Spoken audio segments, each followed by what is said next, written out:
Жашоодо эки досуңуз болсо же бир досуңуз болсо, качан проблемаңызды айтсаңыз көтөрө билген, бир ичиңиздеги нерсени ишенип айта ала турган досуңуз боло турган болсо, куттуктайм. Сизден өткөн жакшы нерсе жок, жакшы адам жок. Себеби азыр дос үчүн жан бериш оңой да негизи. Дос үчүн жан берем, жан бересиз да. Бирок жанды беришке арзый турган дос табыш өтө кыйын болуп калды. Дос маселеси өтө кыйын, абайлап атсаңыз жок. Осмондордо ушундай үлгүлүү иштерден бири болгон, терезесинде гүл турса, турмушка чыга турган кызы болгон, жуучулар келип кызын алып кеткен да. Ошондо терезеге гүл коюп коюшкан. Бойго жеткен кызым бар деген мааниде. Анан айтайын дегеним бул эмес, башка маселе. Бирөөнүн жашоосуга эч качан баа бербе. Мындай анандай болсоң жашайт деп ар нерсени айта бербе бул жара. Терезеде гүл турса, ичинде жаз деген эмес да. Шуну унутпасаңыз болду. Бир кем дүйнөдө, бир кем дүйнө. Кем боло берет. Эч толдура албайсың бул дүйнөнү. Эшигин жапсаң, тешиги ачылат, тешигин жапсаң, эшиги ачылат. Кыскасы, тамагың бар жогу сонун болуп, же тузу кем болуп калат. Кыскасы бир кем дүйнө.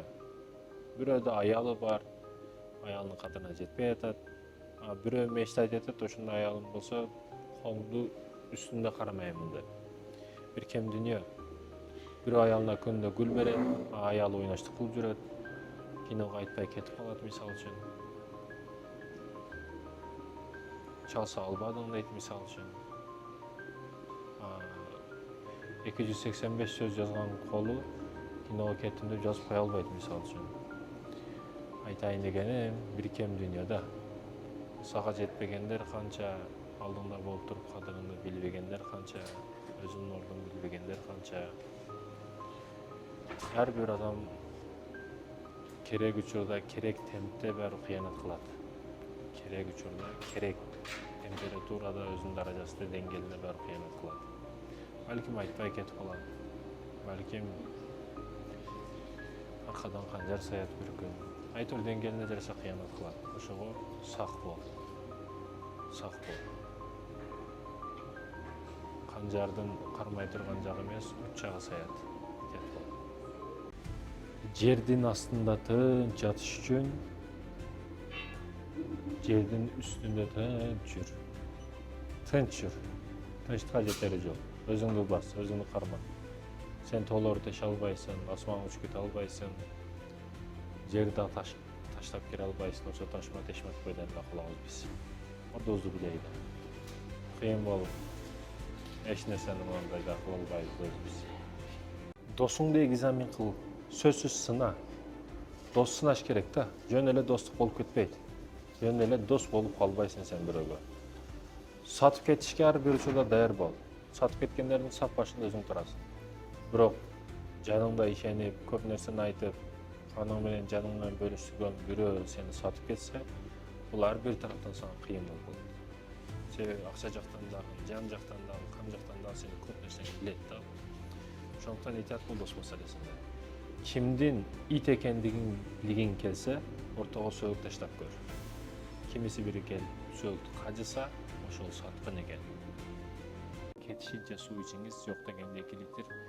Биздеги адамдардын көпчүлүгүнүн кемчилиги неде десеңиз, чаңкаса дагы тамак жейт. Чаңкаса дагы тамак жейт да.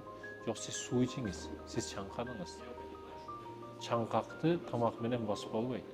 Кетишинче суу иче бериңиз. Арыктайм дейсизби, ден соолугум жакшы болот дейсизби, баардыгы суу иче бериңиз. Жөнөкөй таза суу, мындан өткөн нерсе жок да, жакшы нерсе жок. Сиздин эң чоң душманыңыз көзүңүз. Мени көрүп турган көзүңүз эң чоң душманыңыз болуп калды. Көзүңүз көрөт бир татууну жебейинче тура албайсыз. Көзүңүз көрөт бир уяттуу тасманы кыла алмайынча тура албайсыз.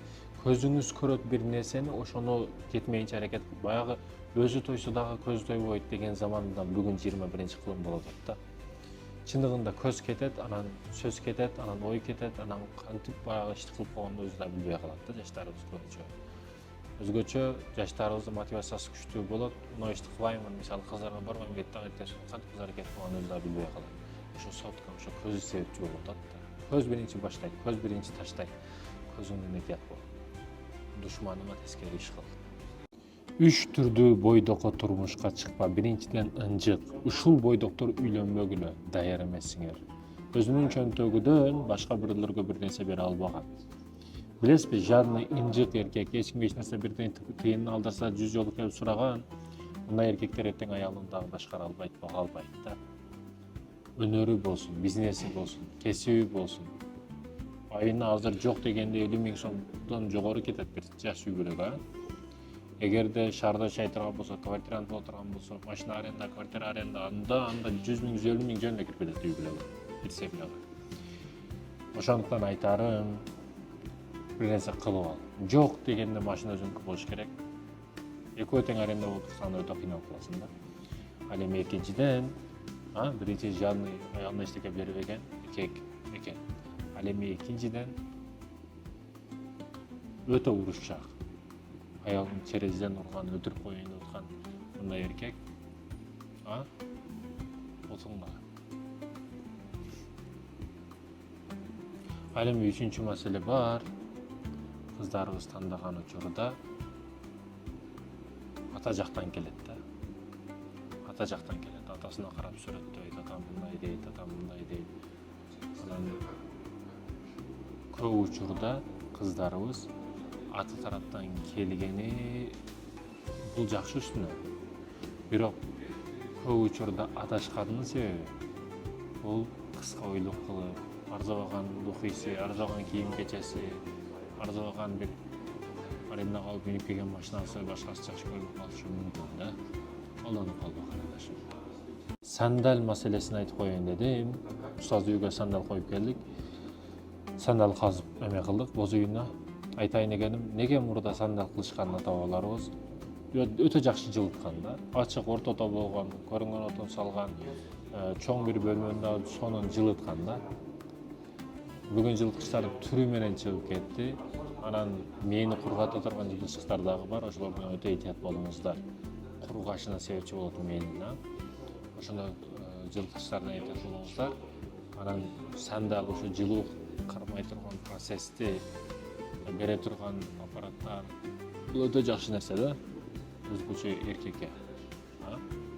Талпа досторго ишенбе.